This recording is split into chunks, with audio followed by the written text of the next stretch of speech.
This is a how-to video, how to make a proper old-fashioned. First, show you all the tools you're going to need. You're going to need sugar. You're going to need an orange. As you can see, this one's already cut up a lot because I really like old-fashions, and you'll see where that comes into play a little later. You'll also need a knife.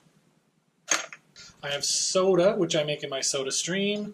I have bourbon, which I prefer Jim Beam Devil's Cut myself because I just do. Jigger or some sort of measuring device if you want the right taste every time. You want it to taste the same every time. This seems a little pretentious sometimes, but at the same time, if you want it to taste the same, you got to do it the same. You want some Angostura bitters, really, really tasty in an old-fashioned. You want a muddler. I don't particularly care for this style, but it's the one I have at home. The better ones are the ones that are all wood with a blunt, just a flat bottom. These ones have the like little points on them. Makes it a little harder to muddle things like old-fashioned because you're not doing it with a lime or anything in there. It's just sugar at the bottom. And of course, a lighter. You're going to need that too. That's important. Now, take your glass. You want a whiskey glass, essentially. It doesn't really matter what kind. It's your personal preference. But I have these ones that actually came with a rum bottle. So I use those because I just like the shape of them and the way they waft the smell into my nose. I have other glasses. I just prefer making my old-fashions in this one. Step one, you take a spoon. Once you dial in how much sugar you like in yours, how sweet you want it to be, you'll know what that is. I'm using a teaspoon. I use pretty much the same amount every time because I use the same spoon every time, so I know what that measurement is. I then use half an ounce of soda. Nice bubbly stuff. Those soda streams, man, they do a good job. And you want your bitters. 3 dashes ought to do it. And this is where we muddle. Take your muddle.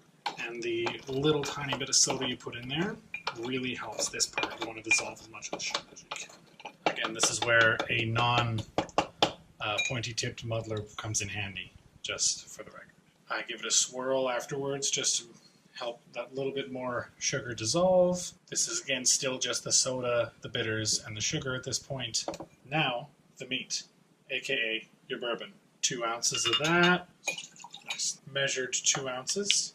Not like a loosey-goosey 2 ounces, because again, I really like the consistency of the same flavor over and over. And this is the showy part, but also has a great bearing on the actual flavor of your old-fashioned. Take your knife, you're going to cut off a sizable chunk of the peel, lighter, and you're going to heat this, and then just make sure you're not in the way of it. Put you over the glass, and you're going to squeeze the rind, and it's going to have a bit of an explosion. So you heat it up, and then when you do that, then you just drop it straight into your drink, and you give it another swirl. I didn't go so far as to explain that you want ice. I assume that everybody would know that. You want to fill it up if you have like the small pieces of ice, because the more ice, the less it'll melt. Or if you have one big piece of ice, that's preferable. This one actually is a snowman. And there you go. Properly made old-fashioned at home. Super simple.